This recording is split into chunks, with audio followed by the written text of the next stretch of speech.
Danas, 10. oktobra, se obeležava i Međunarodni dan borbe protiv beskućništva. U našoj zemlji stotine hiljada ljudi je na riziku od beskućništva i to je rastući društveni problem koji zahteva sistemska rešenja.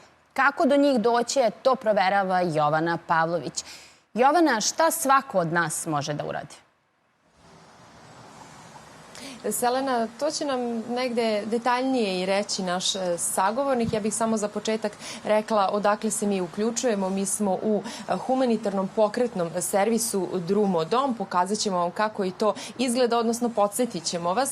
A sa nama je ovog jutra Igor Mitrović iz Adre. Dobro jutro. Hvala vam mnogo što govorite za naš jutarnji program. I eto, svake godine 10. oktobra se obeležava Svetski dan borbe protiv beskućništva i pre samog uključenja ste nam rekli da ove godine imate jednu lošu vest, dobru i jedno upozorenje. Pa hajde da krenemo od te loše vesti.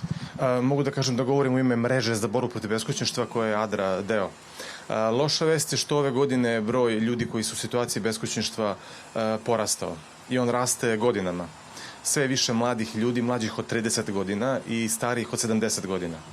Loša vest je što još uvek ne vidimo da ključni nadležni organi imaju neki plan ili čak interesovanje za ovo. Kolege, recimo, iz Centara za socijalni rad daju najbolje što mogu. Kolege iz Ministarstva za ljudska prava daju najbolje što mogu, ali ključni akteri još uvek kao da se ne interesuju. Koja su to sistemska rešenja koja bi rešila ovaj problem s obzirom na to, kao što ste i rekli, u pitanju je rastući društveni problem i generalno beskućništvo nije individualni problem? Tako je, to je problem svih nas. Dakle, mi ili tolerišemo njega ili reagujemo na njega. Pa najvažnije, te hiljade ljudi s kojima smo radili samo u Beogradu, ali i u Novom Sadu, trebaju neku vrstu skloništa da se sklone iz te užasne situacije da bi mogli da se oporave uz našu podršku. Skloništa, odnosno prihvatilišta, nema dovoljno, neka se zatvaraju i tu ne mogu nevladine pomoći, mora državni sektor da reaguje. A zatim plan kako da sprečimo da stotine hiljada ljudi koji su na ivici siromaštva i beskućništva ne skliznu s te strane ponora. A koliko ljudi, kad govorimo evo, konkretno o Beogradu, nema krov nad glavom i živi upravo u tim uslovima? Najmanje 5 do 10 hiljada nemaju. Još veći broj ljudi je na ivici da ako im zakaže plata, dobiju otkaz, razbole se, ne mogu na građevini više da rade, da faktički ne mogu da plaćaju i ove veoma visoke rente koje imaju. Tako da to je još zastrašujući veći broj koji zastrašuje i kako na to odgovoriti. Da. A možda da se osvrnemo i na tu lepu vest, pa da nam kažete šta je to lepo? Dok čekamo da ključni akteri u državi odreaguju, podrže rad svih koji rade, srećom građani Evropske unije to rade, Evropska unija nas finansira, rad čitave mreže, građani Austrije finansiraju, što je malo ironija, dok čekamo našu državu, Ministarstva za socijalna pitanja, verujući ljudi raznih crkava, recimo crkva Isusa Hrista, Svetaca poslednjih dana, pravoslavna crkva ima svoje u Francuskoj ulici javnu kuhinju, naši osnivači, to je dobra stvar, građani i kompanije, ali čekamo glavnog. I na koji način negde svako od nas može da pomogne?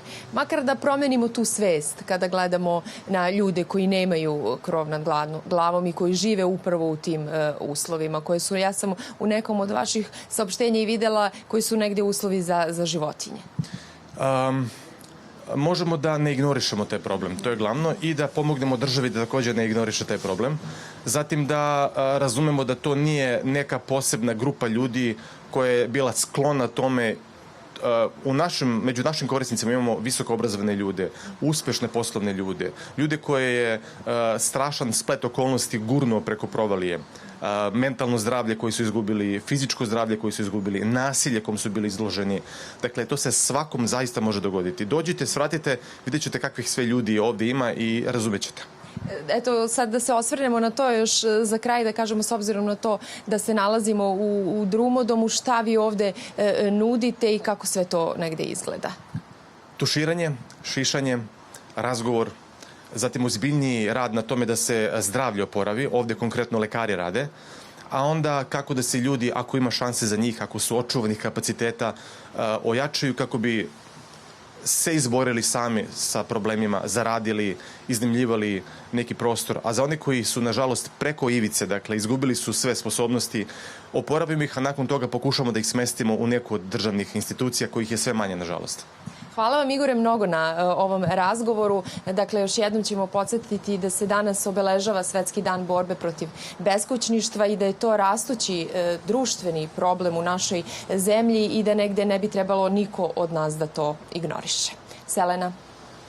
Malo su poražavajući ovi podaci, ali hajde da se svi kao društvo trudimo da smanjimo te brojke. Hvala, Jovana, mnogo još jednom i tebi i tvom sagovorniku.